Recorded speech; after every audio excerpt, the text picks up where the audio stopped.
పెళ్ళైనా పండగైనా వేడుక ఏదైనా పట్టుచీరల ప్రత్యేక వేదిక వారాహి సిల్క్స్. సాంప్రదాయానికి సౌందర్యానికి వారధి. And Bobby sir waiting for Daaku Maharaja మొన్న వచ్చిన గ్లిమ్స్ చాలా బాగుంది, చాలా ఇంప్రెసివ్గా ఉంది. అండ్ కళ్యాణ్ కృష్ణ గారు thank you so much for gracing this event. Anil Vishwanath గారు అండ్ ధీరజ్ గారు థ్యాంక్ యూ. ఎప్పటి నుండో తెలుసు మీరు నాకు.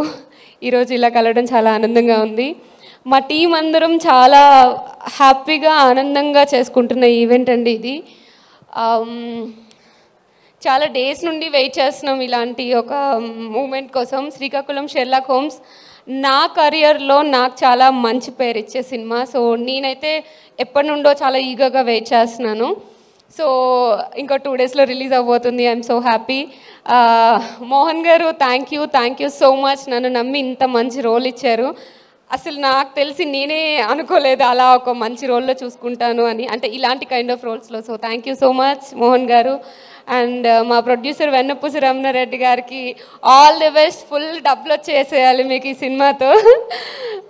అండ్ వంశీ నందిపాటి గారు థ్యాంక్ యూ. మీ యాడింగ్ వల్ల ఈ సినిమాకి చాలా పెద్ద ఫెచింగ్ అయింది. అసలు ఈ సినిమా మీద ఎంతోమందికి నమ్మకం పెరిగింది. Thank you so much. And మా టీం అందరికీ, టెక్నికల్ టీం అందరికీ, జగన్ గారికి, అరుణ్కి అండ్ డిఓపి గారికి అందరికీ thank you and all the best అండి మీ అందరికీ. సో శ్రీకాకుళం షెర్లాక్ హోమ్స్ అనే సినిమా నేను ఎప్పటి నుండో చెప్తున్నట్టు ఒక సిచ్యువేషన్ జరిగితే డిఫరెంట్ పీపుల్కి అది ఎలా కనిపిస్తుందని, అంటే డిఫరెంట్ పర్స్పెక్టివ్లో ఒక్కొక్కళ్ళ పాయింట్ ఆఫ్ వ్యూలో నడిచే స్టోరీ. అలా ఈరోజు నా పాయింట్ ఆఫ్ వ్యూలో నా కెరియర్ గురించి ఒక చిన్న గ్లిమ్స్ లాగా చెప్దాం అనుకుంటున్నాను. 5 years అయింది ఇండస్ట్రీకి వచ్చి. మల్లేశంతో స్టార్ట్ చేశాను. వచ్చినప్పుడు ఇంట్లో చెప్పలేదు. షూటింగ్ అయిపోయిన తర్వాత ఓకే రిలీజ్ అవుతుంది అన్న టైంలో ఒక 2 months ముందు చెప్పాను ఇలా చేస్తున్నాను సినిమా అని చెప్పేసి. మా మమ్మీ చాలా గొడవ పెట్టేసింది.